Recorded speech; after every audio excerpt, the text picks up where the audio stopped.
These two hooks will need to be evenly positioned horizontally, and the space between them should be just a little smaller than the bottom width of the picture. Hang the picture up. Once the hook is in place, all you need to do is rest the picture loop on the back of your frame on the wall hook. If using two hooks instead of one, you will use these two hooks like a shelf by resting the bottom of the picture on top of them. This step should complete the process. Method 2. Medium to heavy pictures, V pictures, V pictures, V pictures, pictures, pictures, pictures, pictures, pictures,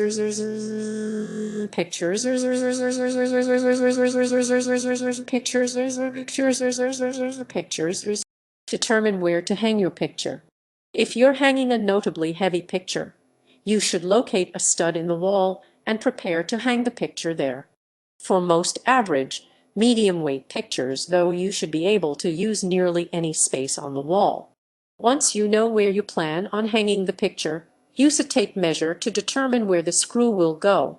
Measure where the picture loop is on the back of the frame, then measure out the same dimensions on the wall. After you have determined where the screw will go, lightly mark that location with an X using a pencil. Place painter's tape over the mark. Rip off a small piece of painter's tape and poke a hole in the middle of it using the tip of your pencil. Place the tape on the wall so that this hole lies over the X on your wall. The painter's tape will provide an additional guide for you when you drill the hole into your wall. Place another bit of tape below the hole. Rip off a slightly longer strip of painter's tape and fold it in half lengthwise with the non-adhesive side folded in. Stick one half of this tape to the wall, just a little below the X. The other half of the tape should lie roughly perpendicular to your wall, sticky side up. The adhesive on your mock shelf should catch most of the dust and debris that you will produce when you drill into the wall, making the cleanup process much simpler later on. Strictly speaking, this step is not entirely necessary, but it can be a big help. This tape shelf should be about 4 inches 10 cm long or so, and positioned about 2 inches 5 cm below the hole in your wall. Carefully drill a hole into the plaster. Check the instructions on the back of your package of screws and anchors to determine how big the drill bit should be. Then, use this drill bit and an electric drill to drill into the X on your wall. For an average set of wall anchors, you will usually need one 3/16 drill bit. The drill bit will usually need to be just a fraction smaller than the anchor you plan on using. Again, though, it is best to follow the recommendation on the back of the wall anchor package when selecting the right bit. The drill will stop moving inward when it hits the end of the plaster. If it starts moving more slowly at some point, you may have hit a layer of lath beneath the plaster.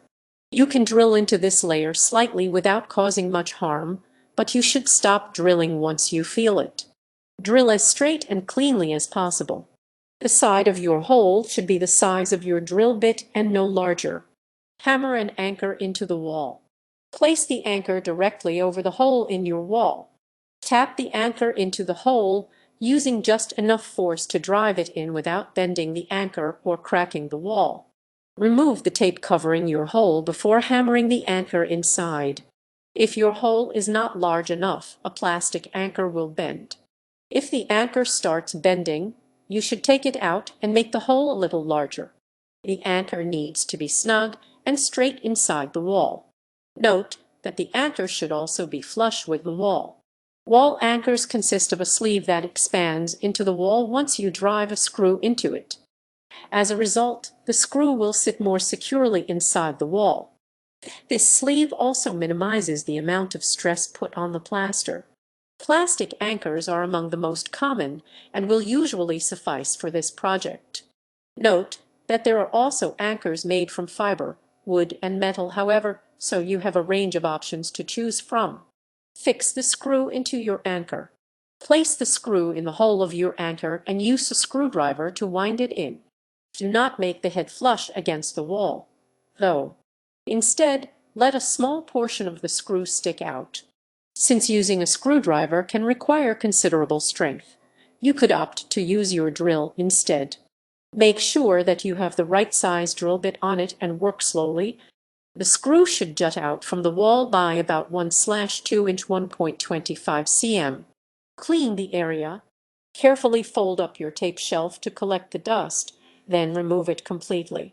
Wipe away any stray dust from the wall or floor. Most of the dust and debris should be on your tape. Fold the tape inward, sealing the dust inside the exposed adhesive. If you work carefully, you might be able to avoid spilling debris anywhere else. Use a dry cloth to wipe off any dust that does get on the wall and a broom or vacuum to get any debris off the floor. Hang up the picture. The screw should be able to support your picture now. Rest the wire or loop at the back of your photo frame on the portion of the wall screw still sticking out.